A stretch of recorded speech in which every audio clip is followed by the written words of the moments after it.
রমজান মাস কোনো স্মার্টফোন ব্যবহার করবেন না, নেট কানেকশনের সাথে সংযুক্ত থাকবেন না। যাদের নেটেই কাজ, নির্দিষ্ট সময় কাজের সময় করবেন, এরপরে টোটালি বন্ধ করে দিবেন। বাসার রাউটার বন্ধ করে দিবেন, নির্দিষ্ট সময় চালিয়ে বাকি সময় বন্ধ করে রাখবেন।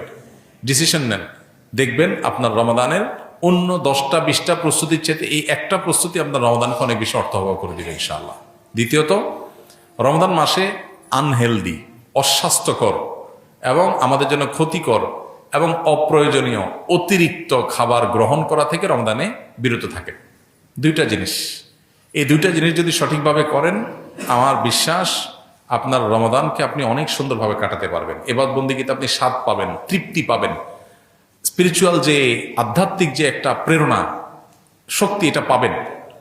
এই যে চোখের জেনা হয় সোশ্যাল মিডিয়াতে, এই যে আপনার ডোপামিন সোশ্যাল মিডিয়াতে একটার পর একটা আনন্দ, বেদনা, হাসি, খুশি, বেদনা, বিভিন্ন ইস্যুগুলো আমাদের মনোযোগকে বিভিন্নভাবে বিক্ষিপ্ত করে ফেলে। এরপর ইবাদতে মনোযোগ হয় না, না তারাবিতে মজা পাই, না রোজাতে, না তাহাজ্জুদে, না দোয়াতে, না তেলাওয়াতে কোনো মজা পাই। এগুলো থেকে আপনার সঠিক সুফলটা পেতে হলে আপনাকে নিয়ন্ত্রণ করতে হবে দুটা জিনিস। অনেক জিনিসের খোলাসা দুটা জিনিসের মধ্যে চলে আসবে। অতিরিক্ত খাদ্য গ্রহণ, অস্বাস্থ্যকর খাদ্য গ্রহণ না করে পরিমিত ভালো খাবার গ্রহণ করেন, স্বাস্থ্য ভালো থাকবে, ভেতর থেকে শক্তি পাবেন।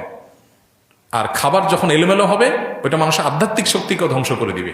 এবং তার সাথে মোবাইল ফোনের নিয়ন্ত্রণ, এই দুইটা জিনিস ডিসিশন নেন এবং আপনি লিখে রাখেন, ইনশাআল্লাহ হবে ইদনিল্লাহ আপনার জীবনের শ্রেষ্ঠ রমজান আপনি কাটাতে পারবেন এই দুইটা প্ল্যান করার মাধ্যমে।